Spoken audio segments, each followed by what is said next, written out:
Welcome back to our minute-to-minute analysis of Matrix Reloaded. Last time, the architect showed Neo every decision, every action during his lifetime was predetermined. How Neo's actions since childhood were guided by him to reach this inevitable meeting. The architect has controlled every detail in the Matrix, and Neo never escaped it. But this is just the beginning. The reality of the Matrix is much worse than Neo thought. Today we're going to continue with the secrets behind one of the most confusing dialogue exchanges ever filmed. Welcome to Matrix Explained.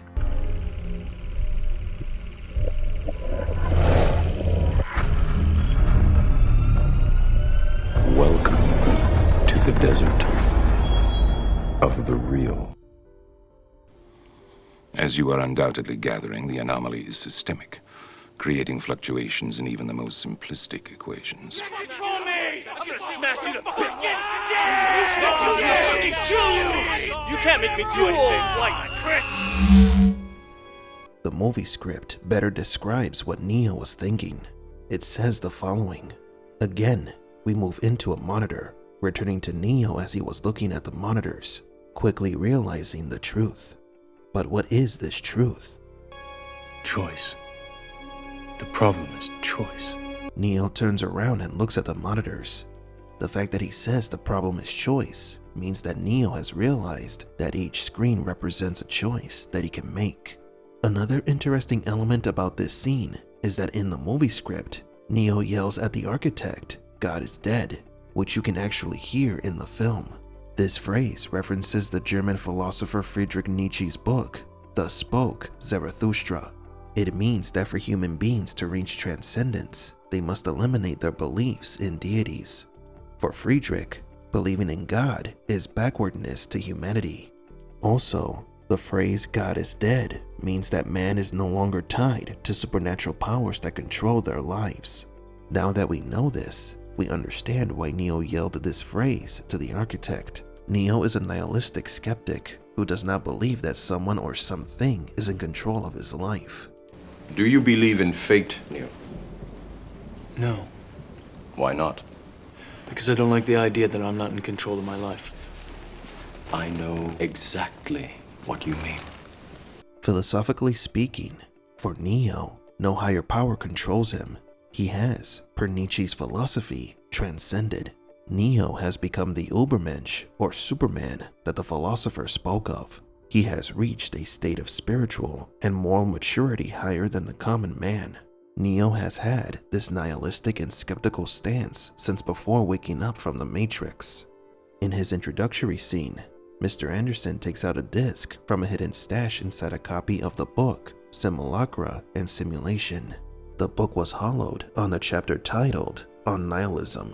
It was on purpose so that we as the audience can see that Neo follows a nihilistic stance, which argues that there is no objective purpose in reality. From a philosophical point of view, Neo's nihilism leads him to believe that nothing influences his life. This is why we can hear one of the Neos yelling at the architect that he cannot control him. What we are seeing on the monitors is a philosophical existential crisis.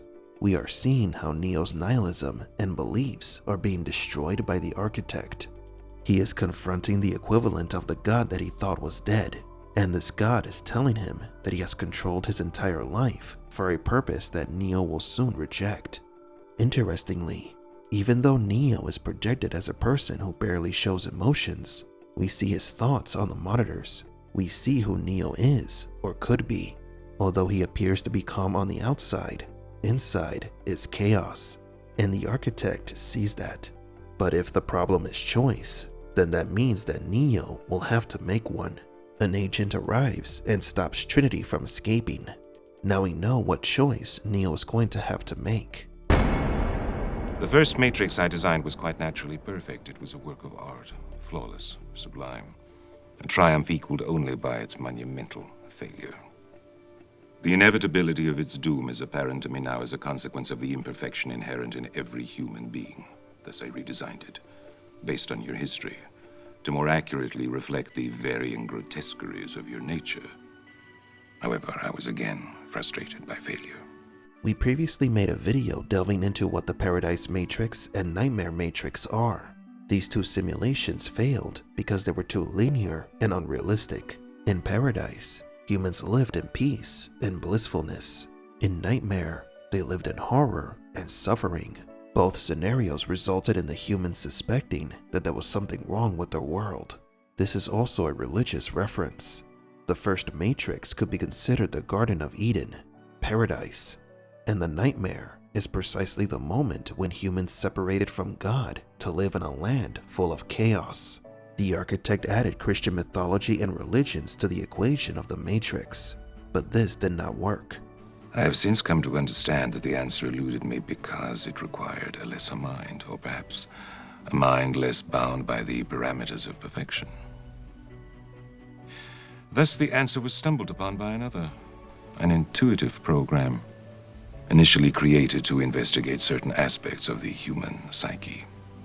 If I am the father of the Matrix, she would undoubtedly be its mother. When the architect said an intuitive program, Neo lowers his head. Theoretically, this is the moment when Neo realizes that the Oracle lied to him and that she's worked or works for the architect.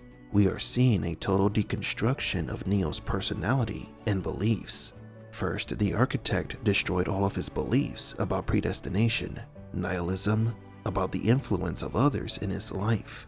Now the architect is destroying his perception of who is good and who is evil.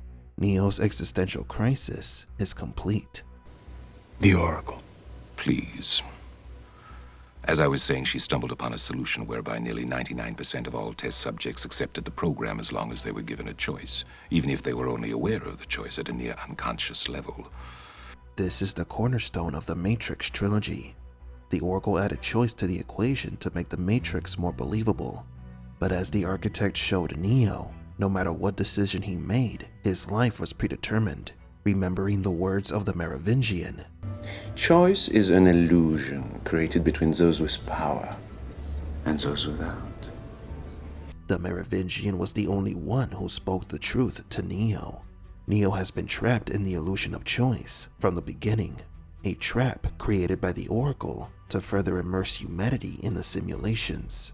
But why is choice needed to give stability to the Matrix?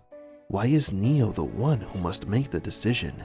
We'll find out in the next minute-to-minute analysis of Matrix Reloaded.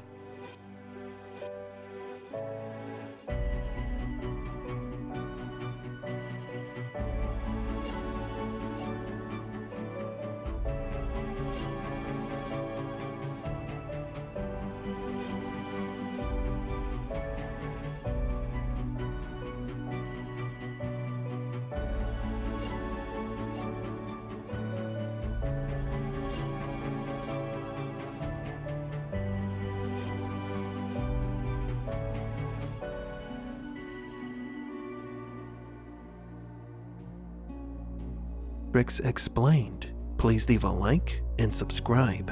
And thank you for visiting the Desert of the Real.